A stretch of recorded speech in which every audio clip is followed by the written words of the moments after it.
Barbarians are one of the toughest classes to kill in D&D, mostly due to their massive pool of hit points compared to every other class, and due to the amount of damage they consistently put out each turn. You guys wanted me to talk about the classes in D&D, so here I am. You can see I have a tavern behind me. This video is set up a little bit different than I normally do it, but I think it's going to be fun. We're going to try out this new format and see how much you guys like it.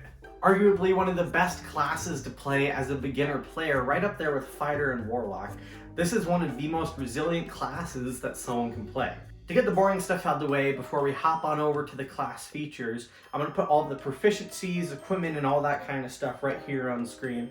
You can see that you do get a lot of stuff that'll help you as a barbarian, but your main thing is combat, and that's where your class features come in. When you take your first level in Barbarian, you get two main things, Rage and Unarmored Defense. Unarmored Defense is an alternative to wearing armor as a barbarian, meaning that your armor class can equal 10 plus your dexterity plus your constitution modifier.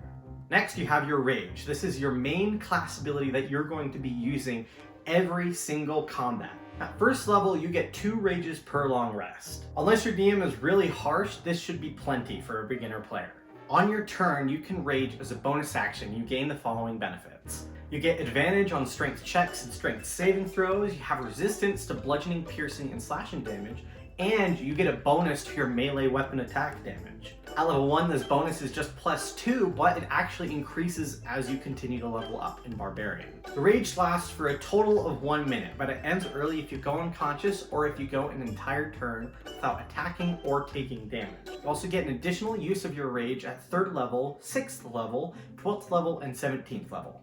At level 2, you get Danger Sense and Reckless Attack. With Danger Sense, you get advantage on dexterity saving throws against effects that you can see, such as traps or spells, but you can't use it if you're blinded, deafened, or incapacitated. And Reckless Attack is basically you throwing self-preservation to the wind and going all out on one attack during your turn. Basically what that means is on the first attack on your turn, you can gain advantage on it at the cost of having other creatures have advantage on attacks against you until the start of your next turn. At 3rd level, you get to choose your primal path. This is when you choose your Barbarian subclass. The Barbarian subclass that you pick determines what abilities you get at 3rd level, 6th level, 10th level, and 14th level. I'll do a rough overview of some of those at the end of the video. At level 4, you get an ability score improvement, which basically means you get 2 points that you can put into any of your stats. And if your DM allows it, instead of taking the 2 points to your stats, you can get a feat, which is another ability on top of the ones you get from your class and your race. At 5th level, you get an extra attack, which basically means when you take the attack action on your turn, you attack twice instead of just once. You also get a +10 bonus to your movement speed when you're not wearing armor. That's where the unarmored defense comes in. At 7th level, you get Feral Instinct. You get advantage on initiative rolls, which determines where you're placed in combat. On top of that, if you're surprised at the beginning of combat and you aren't incapacitated, you can act normally on your turn, but only if you enter a rage before you do anything else. At 8th level, you get another ability score improvement, same thing as last time.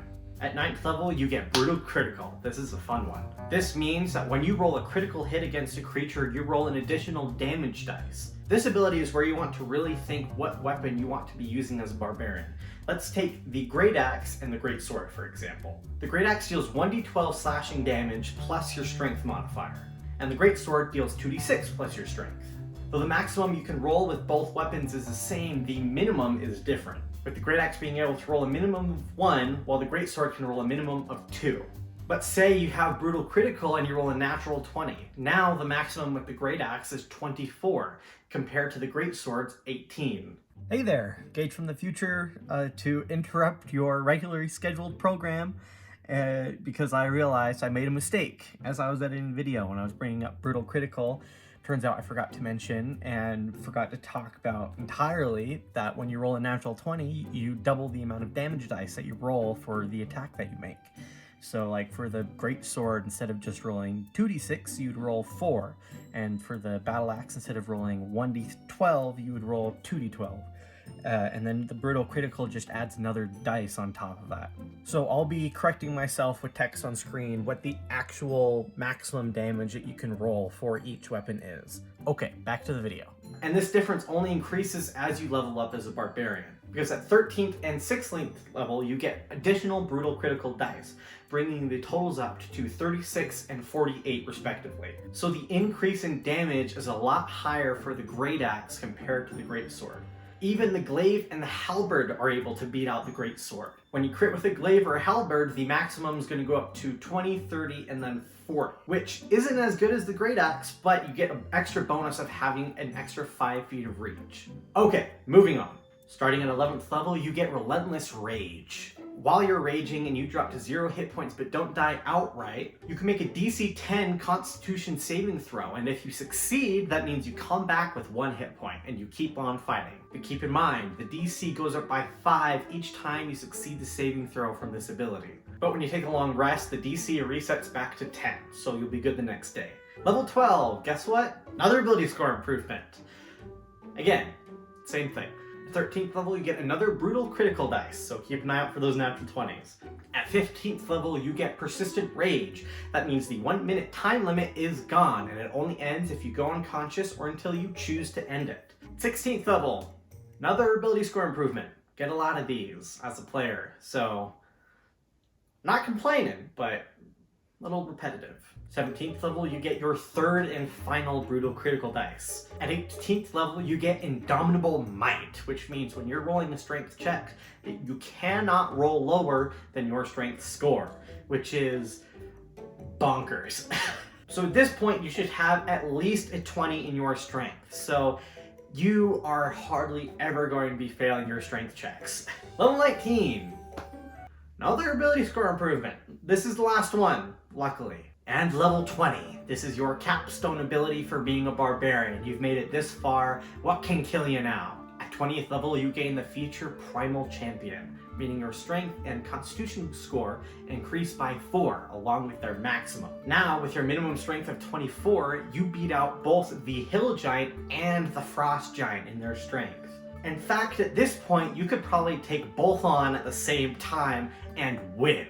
Because if you forgot, while you're raging, you're resistant to bludgeoning, piercing, and slashing damage, which that's the only thing that these guys deal.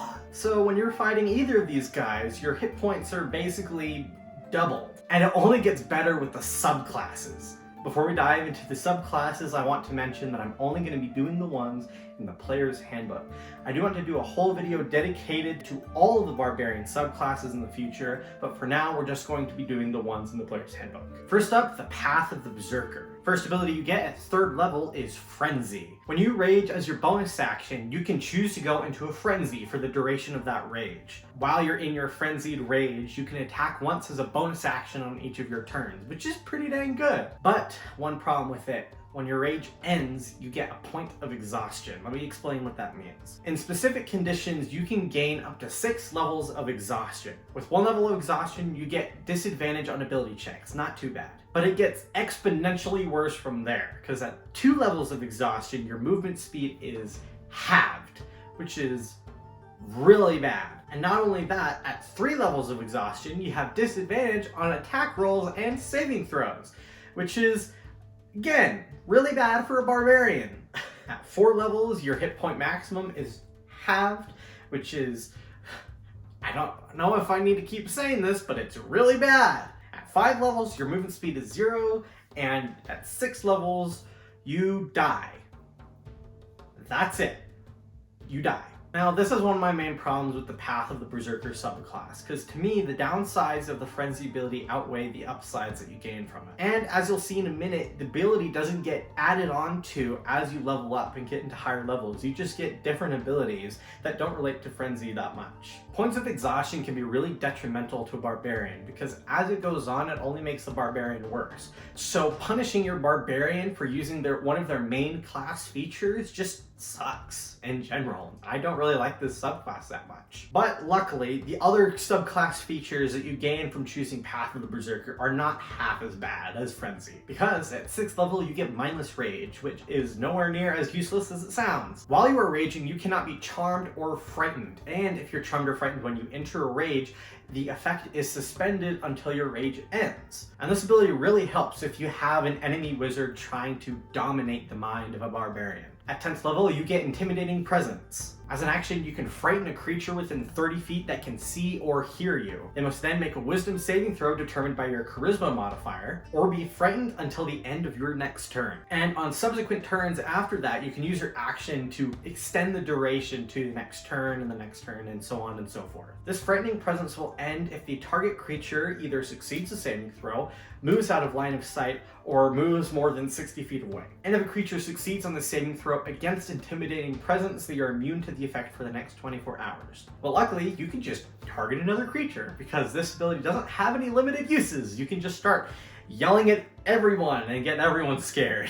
At 14th level, you get Retaliation. This ability is pretty simple. When a creature within 5 feet of you attacks you, you can use your reaction to attack them, which if they're already that close, then they're in big trouble. Moving on to the next subclass, Path of the Totem Warrior. At 3rd level, when you pick Path of the Totem Warrior, you get 2 abilities, Spirit Seeker and Totem Spirit. With Spirit Seeker, you gain the ability to cast Beast Sense and speak with animals as rituals, basically meaning you take their casting time and add 10 minutes to it. And there is no limit on how many times you can do this. And then you get Totem Spirit, which is what makes this subclass one of the best ones you can pick as a Barbarian. At 3rd level, 6th level, and 14th level, you can choose one of 3 Totem Spirits: the Bear, the Eagle, or the Wolf. Before we talk about the Totem Spirits though, I'm going to talk about Spirit Walker, the ability you get at 10th level, because it's not nearly as important as the Totem Spirits are. Spirit Walker is simple. You gain the ability to cast the Commune with Nature spell as a ritual. And when you do so, a spiritual version of one of the animals that you chose for your Totem Spirit,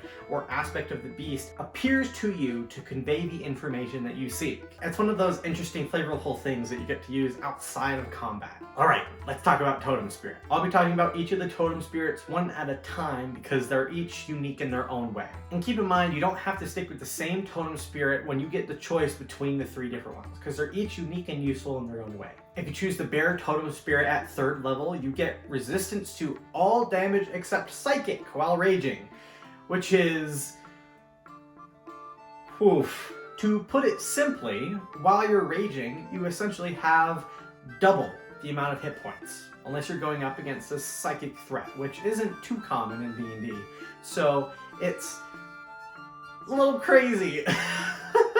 When you choose the Bear Totem Spirit at 6th level, your carrying capacity is doubled, and you have advantage on strength checks to push, pull, lift, or break objects. And if you choose the Bear at 14th level, while you're raging within 5 feet of another creature, they have disadvantage on attack rolls against any other creature than you or another character with this feature. But keep in mind, an enemy is immune to this feature if they can't see or hear you or are immune to being frightened. Moving on to the next Totem Spirit, the Eagle. If you choose the Eagle Totem Spirit while you're raging, other creatures have disadvantage on opportunity attacks against you, and you can dash as a bonus action on each of your turns. Though keep in mind, you can't be wearing heavy armor to use that feature. But it's worth it for the extra movement.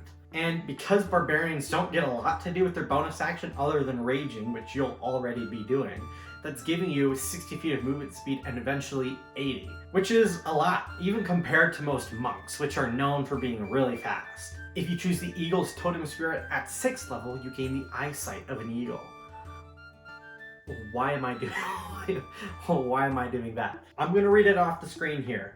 You can see up to 1 mile away with no difficulty, able to discern even fine details as though looking at something no more than 100 feet away from you. Additionally, dim light doesn't impose disadvantage on your perception checks. Wow! This is another one of those fun features that lets Barbarian be a lot more useful out of combat. And at 14th level, if you choose the Eagle, you gain a flying speed equal to your walking speed while you're raging. And I should mention, flying is useful to just about everybody, especially people who like to get up close and personal with their enemy. But keep in mind, the flying you gain from this ability only really works in short bursts, because if you end your turn while in the air, you fall. Alright, last and final Totem Spirit, the Wolf. If you choose the Wolf at 3rd level while you're raging and within 5 feet of a creature, all of your allies have advantage on attack rolls against that creature. Moving on to 6th level, when you choose the Wolf Totem Spirit, you gain the hunting sensibilities of a wolf. You can track other creatures while moving at a fast pace, and you can move stealthily while moving at a normal pace, which won't come up too often, but it will be useful when it does. And last but not least, at 14th level, when you choose the Wolf Totem Spirit, and you hit an attack against a creature that is large or smaller while you are raging, you can use a bonus action to knock that creature prone. No saving throws, no ability checks, nothing. Now, mind you, being prone while on the receiving end of a battle axe is very, very bad news for you, because whoever is holding the battle axe has advantage on attack rolls against you while within 5 feet. Now, you'll probably be okay against a ranger who's 300 feet away with a longbow trying to shoot at you, but if your fighter, the barbarian, and any other melee class comes up to you and starts stomping on you, you're going to be in really bad shape. Going to be in a pickle.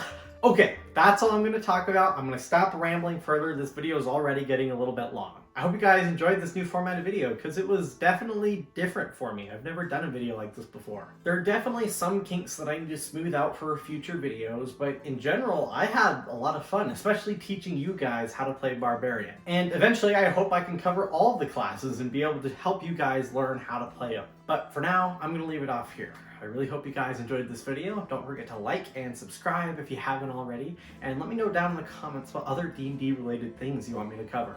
Hope you guys have a wonderful day, and I'll see you in the next one. Bye!